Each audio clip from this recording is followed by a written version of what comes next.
Hello ladies and gentlemen, once again this is Jeremy Smith. Today we're going to be taking a look at Nikon's new 1 Series J5. Now guys, I have not been a big fan of these cameras at all, I'm not going to lie to you. Whenever Nikon came out with mirrorless cameras, the rumor actually, a lot of people were thinking that they were going to come out with a larger sensor mirrorless camera, something more comparable to Sony, something with an APS-C size sensor. But anyways, what we got was the 1J1, and it was pretty disappointing. I used that 1-inch sensor, and back at the time, Nikon used sensors sourced from another company. I can't even remember who they were. Anyways, but they were not nearly the same quality as a lot of Nikon's other sensors. The reason I'm finally excited about this 1J5 is because this camera, it appears to me as though this uses the same sensor as a couple of other cameras which we recently looked at. It looks like it uses the 20 megapixel 1-inch sensor from cameras like the Sony RX100 Mark III and the new Canon G7X. And so that, that is certainly a good thing. It is a backside illuminated CMOS sensor, so high ISO performance is going to be much better on this. I shot a little bit in JPEG and RAW. I'm going to be doing some more shooting with this camera, but yeah guys, there's loads and loads of samples on the web, so I just want to get you guys very familiar with how the camera is. But as soon as the RAW converter gets updated and everything, I'll be doing a little bit more testing with this, and once again, depending on your interest in this camera, I may post another video talking about the samples. Couple things about this camera aside from that, it also has a newer processor. It uses an Expeed 4A processor. Not really sure why they went with the letter and didn't just go to Expeed 5, but anyways, the good news about that is, naming aside, it doesn't offer much improved performance on this camera. It also enables this camera to do 4K video. Now, I did shoot a little bit of 4K. Honestly, I still think that 4K is more of a novelty on all these cameras, honestly. There's not really a whole lot of people, displaying 4K. And on this camera, the 4K footage can only be recorded at 15 frames a second, which I'm not really sure what you would do with that. I mean, I suppose for certain types of subjects it might be useful, but yeah, for most things, not something you're going to find terribly useful. It can do up to 60 frames in 1080p. If you drop down to 720p, this camera can actually do up to 120 frames a second. So very cool. Although when you're at those frame rates above 60 frames a second, you can only do about 3 minutes of video at a time. But still, very cool if you want to do like a slow motion sequence or something along those lines. I do like the price tag on this camera. It sells for $499 USD with the 10 to 30 lens, which we'll be taking a closer look at in a moment here. This camera can also be had in a couple of other kits. You can get it in like a double kit type package, and also you can get like Nikon's all-in-one type 10 to it's like a 10 to 100 lens. Anyways, I'll go ahead and put the cost of all that in the description in the video. So all in all, you've got a couple of nice kit options on this camera. We do have a nice selfie-friendly screen, which I'm going to show you guys in a moment. And we also have Wi-Fi with NFC capabilities built into this camera also. So once again, Nikon is continuing to push forward with their Wi-Fi.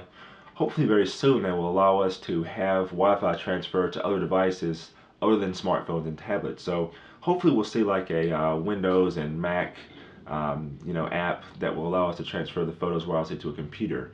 So hopefully, I hope Nikon is listening to me on that one. But still, the Wi-Fi does continue to improve on all these new models. Let's see here. Of course, like I said, we're going to take a close look at a lot of things.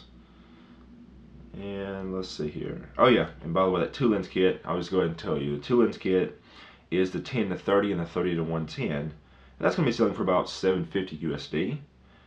And then there's the option for just the single lens, the 10 to 100. And that's going to sell for about $1,050. And of course the kit that I'm showing you guys today, which is the kit with the 10 to 30, goes for about $500 USD.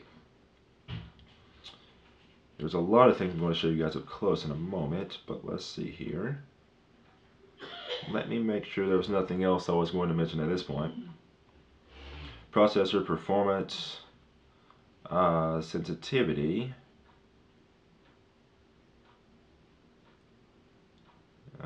Okay, Wi-Fi. The other problem about the older cameras is that on the older cameras, you didn't have any ability to shoot. Well, you did, but it was kind of buried. It wasn't easy to get to manual shooting mode, so I'm going to show you guys how they've changed that on this current model. And I'll go ahead and tell you this right now. This is priced very similarly to Sony's a5100, and I'd still be awfully tempted to go with a5100 instead, but mostly because of the larger sensor. So, you know, this camera, it's still a very, very good camera, don't get me wrong, and it's a step in the right direction for Nikon, but I still think that companies like Sony are significantly further ahead. Okay, there's a couple things I'm going to mention there. Okay guys, I'll tell you what, let's go ahead and take a closer look at the camera, and I'll go over some of the other features. Okay, so taking a closer look at this camera body, I'm going to start on a positive note. How does that sound? So, if you look up here at the top mode dial, this is my favorite part, actually. We now have proper, we actually now have proper PSA and M up here. So we don't have to go into a buried menu to find those sorts of options. They're right there for us to be able to find. If you're shooting in manual mode with this camera, you do have two command dials that you can use. So you can see we can use this dial back here to change our f-stop. And we have this dial right here, which we can use to change our shutter speed. It's so funny, whenever this came in, I was thinking, oh god, yet another 1 series camera that's going to suck. But after I took it out of the box, I was like, you know, this is nice. And then once I figured out that it actually had, you know, proper exposure mode, when I finally figured out it had a proper exposure mode dial on top, and when I found out that it had command dials for actually changing settings, I got pretty giddy actually. It was pretty funny. Wish I had a video of that. So my opinion changed a lot about this camera just because of that one little aspect of it. I also like how it's very, very easy to turn the camera on and off. You know, you have this. Now these cameras have always been very, very good at focusing, and this camera is no exception in that area. It focuses very, very quickly. I have a little bit of video that I shot with this camera. I actually suction cupped it to the windshield of my car and drove around a little bit. And I will be doing some more filming with it as well. This could be another camera that I might use for another drone in the future, so who knows. So yeah, you can see right here on the video, you've got some different options in there. This camera is pretty cool, I think. We have a dedicated record button over on this side. And let's go into the actual video mode. Advanced video, it calls it. Something like that. Is that what it calls it? Let's see. Advanced movie, okay. So once you're in advanced movie, you can change more settings. You can do 4K, you can do slow motion, fast motion, that sort of thing. I haven't played with those too much. I did, like I say, I did play with the 4K a little bit. As far as that 120 frame a second mode, I believe there's a special mode we have to use to get to that.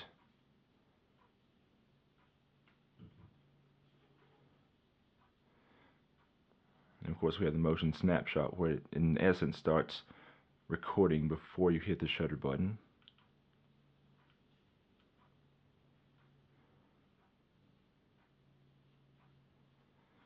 And of course we have an action mode up here on the dial too, which is nice to have, you know, if you plan to shoot action and that sort of thing, obviously. One of the biggest complaints on this camera in the past was that people would never remember to automatically raise the flash. So on this new camera, if it feels like it's dark enough, it will actually go ahead and raise the flash whenever you have pressed the shutter button, so you don't have to manually raise it anymore. On the original J1, people used to talk to me constantly about how they were getting blurry photos, and it was because they would never remember to raise the flash, and so they could never end up with an acceptable shutter speed. So there's a lot of improvements here on this camera. When shooting video, the video in my car that I'm going to put at the end of this video, one thing I noticed is that the camera overheated pretty quickly. After about 12 minutes of shooting video, I got a nice little message on the camera telling me that it was too hot and it had to shut down. I will do a little bit more testing with this, and that's actually not something I come across with most of the cameras I test. It may have been because I had this camera, on my windshield, and it was like a 90-degree day outside. That probably was not helping anything at all. But still, it is something to note.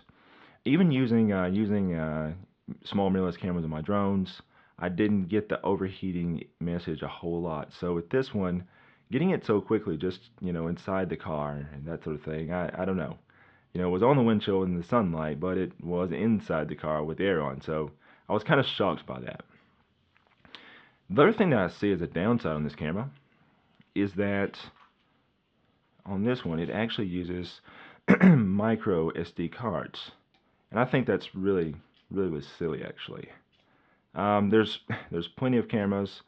I understand on action cameras and such that are teeny tiny, you have to go to a smaller card. But on something of this size, they could have gone SD if they wanted to. I really don't understand why we have to deal with this. So yeah, that's definitely a downside as far as I'm concerned. The screen is very selfie friendly. I was very happy about that, actually. It came in nice and handy whenever I was shooting video. I was able to get the camera and get it oriented something like this, and it worked out very well. This camera also has a touch shutter, as you can see, so you can actually have it take photos just by touching the screen. It will focus in that point. Oh yes, and one other thing I wanted to point out to you guys on manual mode is that there's also a function button, which is right there. And that function button allows us to change our ISO. So when you hit that, it changes ISO here. It isn't full stops, but on a camera of this level, $500 price point mirrorless camera, not designed for the most advanced use, so I don't expect thirds on this one. You can see that you can do noise reduction, multi-shot noise reduction at 6400 ISO. We go up natively to 12,800. We've got a noise reduction option there too. And then it took me a second how to figure out how the auto ISO worked.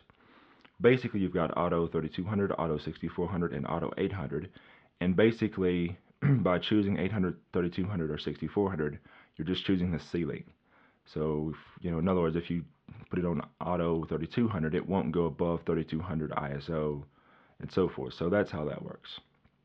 Looks a little different than Nikon's other cameras, but still pretty intuitive once you know what's going on. So yeah, all in all, not a bad camera. Still more along the lines of a point and shoot type camera.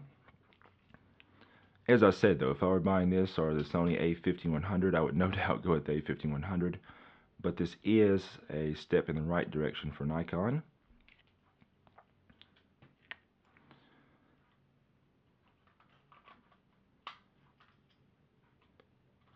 I do like this lens a bit better than the Sony 16-50. And I think the camera is a little bit easier to carry around too. There's something about it. I can't put my finger on it exactly, but there is something about this camera that feels a little bit better than that Sony. So all in all, not a bad camera. Definitely not something meant for advanced users, but if you want something that's a nice point and shoot replacement, and you want the extra flexibility of having interchangeable lenses and high image quality, this is a great choice. Because remember, cameras like a Sony, say for example a Sony